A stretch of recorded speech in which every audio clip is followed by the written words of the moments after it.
Paper 155. Fleeing through northern Galilee.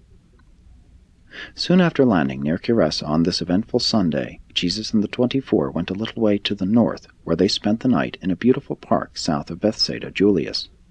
They were familiar with this camping place, having stopped there in days gone by.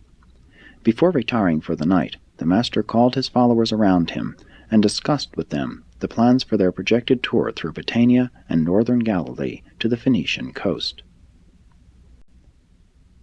1. Why do the heathen rage? Said Jesus, "You should all recall how the psalmist spoke of these times, saying, 'Why do the heathen rage, and the peoples plot in vain? The kings of the earth set themselves, and the rulers of the people take counsel together against the Lord, and against his anointed, saying, Let us break the bonds of mercy asunder, and let us cast away the cords of love.'" Today you see this fulfilled before your eyes. But you shall not see the remainder of the psalmist's prophecy fulfilled, for he entertained erroneous ideas about the Son of Man and his mission on earth. My kingdom is founded on love, proclaimed in mercy, and established by unselfish service. My Father does not sit in heaven laughing in derision at the heathen. He is not wrathful in his great displeasure. True is the promise that the Son shall have these so-called heathen, in reality his ignorant and untaught brethren, for an inheritance. And I will receive these Gentiles with open arms of mercy and affection. All this loving kindness shall be shown the so-called heathen, notwithstanding the unfortunate declaration of the record, which intimates that the triumphant Son shall break them with a rod of iron, and dash them to pieces like a potter's vessel. The psalmist exhorted you to serve the Lord with fear. I bid you enter into the exalted privileges of divine sonship by faith. He commands you to rejoice with trembling. I bid you rejoice with assurance. He says, Kiss the Son, lest he be angry, and you perish when his wrath is kindled. But you who have lived with me well know that anger and wrath are not a part of the establishment of the kingdom of heaven in the hearts of men. But the psalmist did glimpse the true light when, in finishing this exhortation, he said, Blessed are they who put their trust in this Son. Jesus continued to teach the 24, saying, The heathen are not without excuse when they rage at us. Because their outlook is small and narrow, they are able to concentrate their energies enthusiastically. Their goal is near and more or less visible, wherefore do they strive with valiant and effective execution. You who have professed entrance into the kingdom of heaven are altogether too vacillating and indefinite in your teaching conduct. The heathen strike directly for their objectives. You are guilty of too much chronic yearning. If you desire to enter the kingdom, why do you not take it by spiritual assault, even as the heathen take a city they lay siege to? You are hardly worthy of the kingdom when your service consists so largely in an attitude of regretting the past, whining over the present, and vainly hoping for the future. Why do the heathen rage? Because they know not the truth. Why do you languish in futile yearning? Because you obey not the truth. Cease your useless yearning, and go forth bravely doing that which concerns the establishment of the kingdom. In all that you do, become not one-sided and over-specialized. The Pharisees who seek our destruction verily think they are doing God's service. They have become so narrowed by tradition that they are blinded by prejudice and hardened by fear. Consider the Greeks who have a science without religion, while the Jews have a religion without science. And when men become thus misled into accepting a narrow and confused disintegration of truth, their only hope of salvation is to become truth-coordinated, converted. Let me emphatically state this eternal truth. If you by truth coordination learn to exemplify in your lives this beautiful wholeness of righteousness, your fellow men will then seek after you, that they may gain what you have so acquired. The measure wherewith truth-seekers are drawn to you represents the measure of your truth endowment, your righteousness. The extent to which you have to go with your message to the people is, in a way, the measure of your failure to live the whole or righteous life, the truth-coordinated life. And many other things the Master taught his apostles and the evangelists before they bade him good night and sought rest upon their pillows. 2. The evangelists in Chorazin.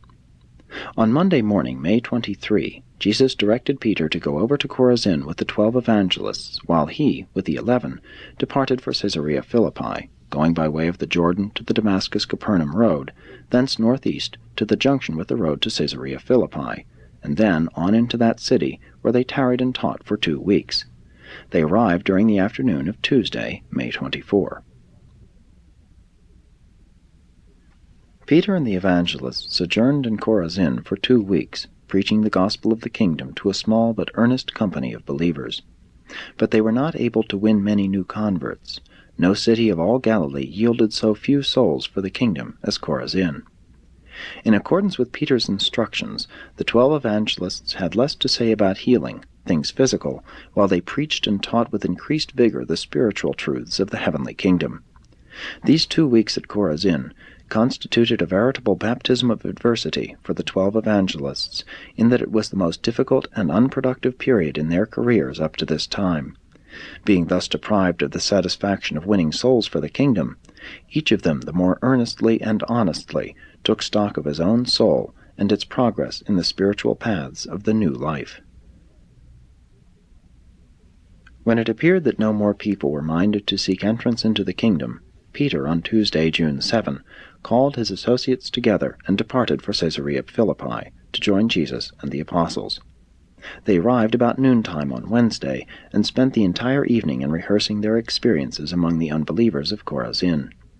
During the discussions of this evening, Jesus made further reference to the parable of the sower and taught them much about the meaning of the apparent failure of life undertakings. 3. At Caesarea Philippi. Although Jesus did no public work during this 2-week sojourn near Caesarea Philippi, the apostles held numerous quiet evening meetings in the city, and many of the believers came out to the camp to talk with the Master. Very few were added to the group of believers as a result of this visit. Jesus talked with the apostles each day, and they more clearly discerned that a new phase of the work of preaching the kingdom of heaven was now beginning. They were commencing to comprehend that the kingdom of heaven is not meat and drink, but the realization of the spiritual joy of the acceptance of divine sonship. The sojourn at Caesarea Philippi was a real test to the 11 apostles. It was a difficult 2 weeks for them to live through. They were well-nigh depressed, and they missed the periodic stimulation of Peter's enthusiastic personality. In these times it was truly a great and testing adventure to believe in Jesus and go forth to follow after him. Though they made few converts during these 2 weeks, they did learn much that was highly profitable from their daily conferences with the Master. The apostles learned that the Jews were spiritually stagnant and dying because they had crystallized truth into a creed, that when truth becomes formulated as a boundary line of self-righteous exclusiveness, instead of serving as signposts of spiritual guidance and progress, such teachings lose their creative and life-giving power and ultimately become merely preservative and fossilizing. Increasingly they learned from Jesus to look upon human personalities in terms of their possibilities in time and in eternity. They learned that many souls can best be led to love the unseen God by being first taught to love their brethren whom they can see. And it was in this connection that new meaning became attached to the Master's pronouncement concerning unselfish service for one's fellows. Inasmuch as you did it to one of the least of my brethren, you did it to me. One of the great lessons of this sojourn at Caesarea had to do with the origin of religious traditions, with the grave danger of allowing a sense of sacredness to become attached to non-sacred things, common ideas, or everyday events. From one conference they emerged with the teaching that true religion was man's heartfelt loyalty to his highest and truest convictions. Jesus warned his believers that, if their religious longings were only material, increasing knowledge of nature would, by progressive displacement of the supposed supernatural origin of things, ultimately deprive them of their faith in God, but that if their religion were spiritual, never could the progress of physical science disturb their faith in eternal realities and divine values.